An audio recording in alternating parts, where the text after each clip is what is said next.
Hello guys, welcome to V learning classes. तो इससे last class में हम साइक्लोट्रॉन के यहाँ पर टोटल 4 लेक्चर है कि पूरे साइक्लोट्रॉन को 4 लेक्चर में समझाया गया है। तो सबसे पहले लेक्चर में साइक्लोट्रॉन की डेफिनेशन, उसका प्रिंसिपल और उसका डायग्राम था। फिर सेकंड लेक्चर में उसकी वर्किंग के बारे में बताया गया कि जो सेकंड लेक्चर है वो उसकी वर्किंग के बारे में थी। उसके बाद जो थर्ड लेक्चर में कराया वहाँ पे कुछ रिलेशंस निकालनी थी। उसकी काइनेटिक एनर्जी कितनी होती है चार्ज पार्टिकल की जो इसके अंदर एक्सेलरेट होता है, उसका टाइम पीरियड कितना होता है, उसकी फ्रिक्वेंसी कितनी होती है, उसकी एंगुलर फ्रिक्वेंसी कितनी होती है। तो वो हमने थर्ड लेक्चर में किया था कि थर्ड लेक्चर में बताया था उसके बारे में। उसके बाद जो इसका लास्ट लेक्चर है, फोर्थ लेक्चर है, फोर्थ लेक्चर में हम इसकी लिमिटेशंस के बारे में पढ़ेंगे कि साइक्लोट्रॉन की कौन कौन सी लिमिटेशंस होती हैं। तो उन लिमिटेशंस को हम यहाँ पे देखेंगे वन बाय वन कि उसकी लिमिटेशंस यहाँ पर क्या क्या होती है। तो टोटल जो साइक्लोट्रॉन है वो टोटल 4 लेक्चरों में बताया गया है पूरे साइक्लोट्रॉन को। तो चलिए करते हैं स्टार्ट लिमिटेशंस ऑफ साइक्लोट्रॉन की साइक्लोट्रॉन की क्या क्या लिमिटेशंस होती हैं। तो सबसे पहले साइक्लोट्रॉन की जो डेफिनेशन बताई थी हमने कि साइक्लोट्रॉन किस काम आता है। साइक्लोट्रॉन पॉजिटिवली चार्ज पार्टिकल को एक्सेलरेट करने का काम आता है।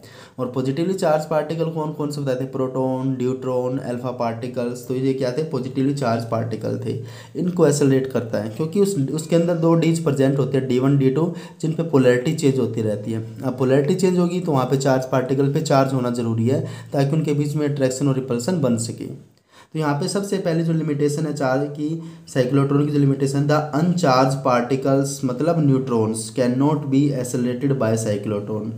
कि cyclotron uncharged particles like neutrons को एक्सेलरेट नहीं कर सकता। तो ये फर्स्ट लिमिटेशन है कि अनचार्ज पार्टिकल न्यूट्रॉन्स को स्पीड प्रोवाइड नहीं कर सकता, मतलब उसको एक्सेलरेट नहीं कर सकता क्योंकि न्यूट्रॉन पे कोई चार्ज ही नहीं होता। न्यूट्रॉन पे कोई चार्ज नहीं होता, ना उस पर पॉजिटिव चार्ज होता ना नेगेटिव चार्ज होता, तो उस पर किसी टाइप के अट्रैक्शन या रिपल्सिव फोर्स नहीं हो पाएगी। तो इसलिए ये न्यूट्रॉन को एक्सेलरेट नहीं कर पाता। सेकंड इसकी जो लिमिटेशन है वो लिमिटेशन क्या था? Ion can not B move with A speed beyond a certain limit in cyclotron. कि यहाँ पे क्या होता है कि जो साइक्लोट्रॉन जो स्पीड प्रोवाइड करता है चार्ज पार्टिकल को, साइक्लोट्रॉन जो भी स्पीड प्रोवाइड करता है उसकी एक लिमिट है कि इस मैक्सिमम लिमिट तक साइक्लोट्रॉन क्या कर सकता है? चार्ज पार्टिकल को एक्सेलरेट कर सकता है, चार्ज पार्टिकल को स्पीड प्रोवाइड कर सकता है। तो उससे ज़्यादा वो चार्ज पार्टिकल को स्पीड प्रोवाइड नहीं कर सकता। तो इसका मतलब क्या है कि जो साइक्लोट्रॉन चार्ज पार्टिकल को एक्सेलरेट करता है और चार्ज पार्टिकल एक्सेलरेट होकर जो स्पीड गेन करता है तो उसकी एक लिमिट है, उस लिमिट से ज़्यादा साइक्लोट्रॉन स्पीड प्रोवाइड नहीं करा सकता।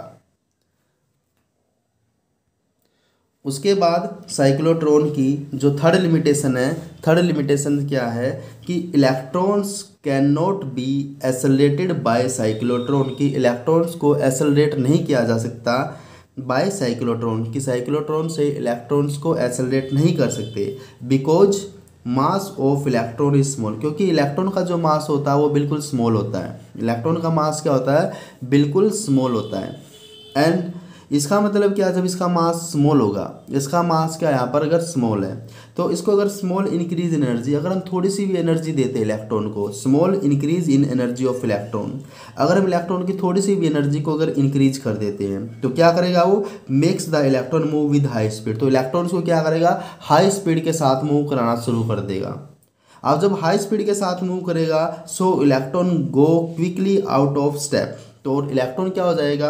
क्विकली आउट ऑफ स्टेप हो जाएगा विद ऑसिलेटिंग इलेक्ट्रिक फील्ड। जो ऑसिलेटिंग इलेक्ट्रिक फील्ड था, जो ऑसिलेटर क्या प्रोवाइड कर रहा था वहाँ पे इलेक्ट्रिक फील्ड और उस वोल्ट पोटेंशियल डिफरेंस प्रोवाइड कर रहा था, उससे क्या हो जाएगा? उससे आउट ऑफ स्टेप हो जाएगा ऑसिलेटिंग इलेक्ट्रिक फील्ड। मतलब कि मैंने बताया था कि जो हाई फ्रिक्वेंसी ऑसिलेटर है उसको इस तरीके से एडजस्ट करना है कि उसका टाइम पीरियड, हाफ साइकिल का जो उसका टाइम पीरियड था, सेमी सर्कुलर पाथ का जो उसका टाइम पीरियड था वो किसके इक्वल होना चाहिए था? उसकी वेव का जो हाफ साइकिल का टाइम पीरियड था, हाई फ्रिक्वेंसी की जो वेव थी उसका जो हाफ साइकिल का टाइम पीरियड था वो किसके इक्वल होना चाहिए था? चार्ज पार्टिकल के उस टाइम के इक्वल होना चाहिए था जिससे वो सेमी सर्कुलर पाथ को कवर कर सके। तो जैसे वो सेमी सर्कुलर पाथ को कवर करके किस में आता था? गैप में आता था। उस टाइम क्या होता था? उसकी साइकिल की जो पोलैरिटी थी वो चेंज हो जाती थी। तो उसके बाद एक पे अगर D1 पे नेगेटिव है तो अब D2 पे पॉजिटिव हो जाएगा, D2 पे पॉजिटिव तो पहले D1 पे नेगेटिव था, अब D2 पे नेगेटिव हो जाएगा। तो चार्ज पार्टिकल अब किसके अंदर एंटर कर जाएगा, D2 के अंदर एंटर कर जाएगा। तो इसे क्या बोलते थे कि स्टेप वाइज, कि जो चार्ज पार्टिकल है वो स्टेप वाइज चल रहा है, किसके साथ, हाई फ्रिक्वेंसी ऑसिलेटर की वेव के साथ, कि जितना टाइम पीरियड उसका है उतना टाइम पीरियड हाफ चक्कर में लगा रहा है, जितना उसकी हाफ साइकिल का टाइम पीरियड है उतना ही क्या लगा रहा है, उतना ही टाइम ले रहा है हाफ चक्कर को पूरा करने के लिए। लेकिन अगर उसकी स्पीड ज़्यादा हो जाए, अगर दोनों में इनबैलेंस हो जाए, वेव के टाइम पीरियड में, हाई फ्रिक्वेंसी ऑसिलेटर के वेव के टाइम पीरियड में और उसका सेमी सर्कुलर पाथ कवर करने में अगर क्या हो जाए, दोनों में डिफरेंस आ जाए, तो क्या हो जाएगा, वहाँ पे charge particle out of step हो जाएगा, आउट ऑफ स्टेप हो जाएगा और चार्ज पार्टिकल को एक्सेलरेट नहीं किया जा सकता। तो ऐसा ही केस किसके लिए होता है, इलेक्ट्रॉन के लिए होता है, क्योंकि इलेक्ट्रॉन का मास स्मॉल होता है। अगर उसको हम क्या करेंगे, उसको हम एनर्जी प्रोवाइड करते हैं तो थोड़ी सी एनर्जी देते ही वो क्या होता है, और स्पीड, हाई स्पीड के साथ क्या करना शुरू कर देगा, उस एक्सेलरेट करना शुरू कर देगा, हाई स्पीड के साथ उसकी स्पीड बढ़ जाएगी।